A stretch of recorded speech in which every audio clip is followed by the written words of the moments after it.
15 अगस्त 1947 को जब भारत आजाद हुआ, उस समय हमारा देश 500 से ज्यादा स्वतंत्र रियासतों में बटा हुआ था।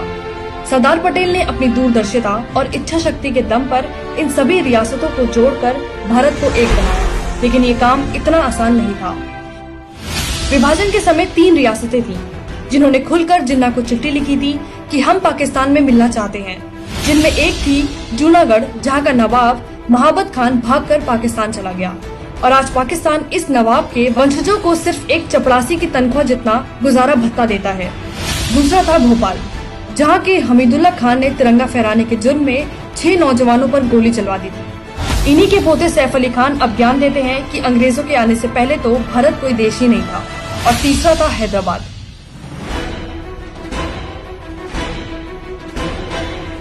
हैदराबाद न सिर्फ स्वतंत्र भारत की सबसे बड़ी रियासत थी, बल्कि सबसे अमीर थी।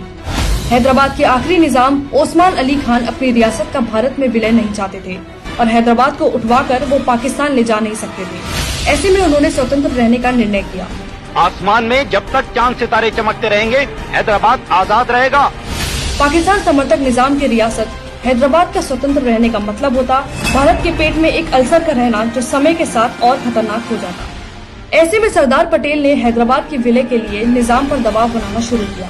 आपके निजाम को मेरा सलाम कहना और कहना कि मैं चाहता हूं कि उनकी और उनके परिवार की सेहत अच्छी रहे, और ये भी कहना कि जब कभी वो अपनी प्रजा को नुकसान पहुंचाने के बारे में सोचे, तब वो अपने बारे में भी सोच लें, अपने बाल बच्चों के बारे में, अपनी जमीन जायदाद के बारे में, अपनी बेहिसाब दौलत के बारे में। जिसके जवाब में निजाम ने हैदराबाद रियासत की बेकसूर हिंदू जनता का नरसंहार शुरू कर दिया। पाकिस्तान परस्त निजाम और उसकी सेना ने देखते ही देखते हैदराबाद में करीब 5000 से 30,000 लोगों का नरसंहार कर दिया। आजाद हैदराबाद! आजाद हैदराबाद!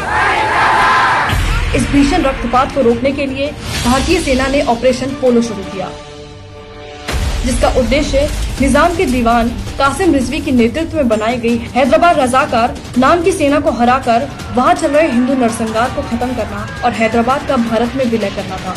एक तरफ रजाकार हैदराबाद से हिंदू साफ कर रहे थे, दूसरी तरफ निजाम के वित्त मंत्री नवाब मोइन नवाज जंग ने पाकिस्तान के खाते में 89 करोड़ रुपए जमा कर दिए, जो आज बढ़कर 3 अरब रुपए हो चुके हैं। उन्हें लगता था पाकिस्तान जाने के बाद ये पैसा बाद में निजाम के काम आएगा। भारतीय सेना को रोकने के लिए निजाम ने अरबी, रोहिल्ला, पठानों की करीब 24,000 संख्या की सेना बना रखी थी। इस सेना की कमांड एक अरबी जनरल एल एड्रोड के हाथों में थी। 6 सितंबर को भारतीय सेना की पूना हॉर्स टैंक रेजिमेंट और गोरखा राइफल की पैदल सेना ने हैदराबाद की ओर कूच किया और अगले 12 दिन में पूरी हैदराबाद रियासत को जीतकर भारतीय सेना ने तिरंगा फहरा दिया। 18 सितंबर 1948 को हैदराबाद रियासत का भारत में विलय हो गया। आगे चलकर इसी रियासत को आंध्र प्रदेश राज्य बनाया गया। लेकिन हैदराबाद का भारत में विलय के बाद निजाम पर केस चलाने की जगह उन्हें आंध्र प्रदेश का राज्य प्रमुख बनाया गया और हिंदुओं के हत्यारे कासिम रिजवी को पाकिस्तान चले जाने की छूट दे दी गई। जाते समय रिजवी अपनी पार्टी मजलिस-ए-इत्तेहादुल मुसलमीन की कमान एक वकील अब्दुल वाहिद ओवैसी को सौंप गए। पार्टी हाथ में आने के बाद जो पहला काम अब्दुल वाहिद ओवैसी ने किया, वो था अपनी पार्टी के नाम के आगे ऑल इंडिया जोड़ने का। इस तरह पार्टी का नाम हो गया ऑल इंडिया मजलिस-ए-इत्तेहादुल मुसलमीन, जिसके नेता असदुद्दीन ओवैसी आज देश को संविधान और सेक्युलरिज्म पर ज्ञान देते हैं।